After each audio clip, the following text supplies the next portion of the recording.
J'adore accompagner les femmes qui sont en plein switch identitaire dans leurs grandes étapes de vie, leurs grands bouleversements de vie, pour retrouver confiance en elles petit à petit et surtout retrouver la motivation de se lancer dans des projets et des décisions qui leur sont complètement alignées.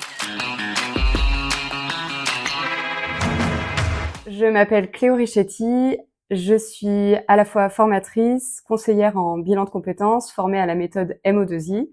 Je suis également professeure de yoga spécialisée pour les femmes, en pré- et postnatal notamment. Et je suis jeune maman, surfeuse, yogi, multipassionnée. Initialement diplômée d'un double diplôme en International Business et Marketing, à la fois en France et en Espagne dans l'Université de Barcelone. J'ai longtemps voyagé, travaillé plus de 9 ans en entreprise, à la fois dans des PME, dans des startups, mais aussi des entreprises du CAC 40, des grands groupes.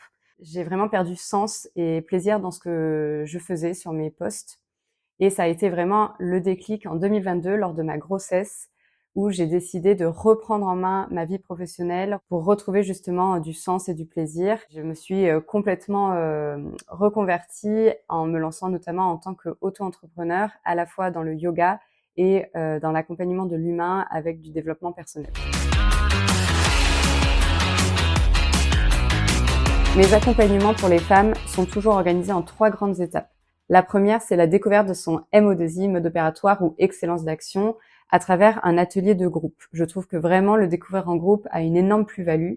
Ça crée un effet énergisant, regain de confiance et à la fois dans un espace ultra sécurisant, bienveillant. Deuxième étape, ça va être un accompagnement individualisé, soit à travers un bilan de compétences en se concentrant vraiment sur l'aspect professionnel de leur parcours, ou alors on va aller plutôt en profondeur sur l'intégration de leur mode opératoire, c'est-à-dire comprendre comment on a construit ce mode opératoire-là. La troisième étape est toujours la même, ça restera un coaching en communication marketing, que vous soyez salarié, freelance, auto-entrepreneur. C'est une manière de vraiment bien parler de soi, bien se valoriser, maîtriser l'art du storytelling et surtout bien travailler avec ses collègues, futurs partenaires ou peut-être futurs clients.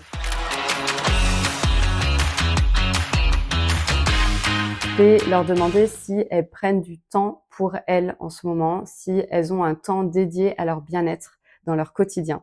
En général, c'est souvent des mères ou des femmes très actives avec un emploi du temps surchargé. Donc, c'est essentiel de se dégager du temps et d'en faire une priorité pour se ressourcer, prendre soin de son énergie pour derrière pouvoir mieux travailler et prendre soin des autres.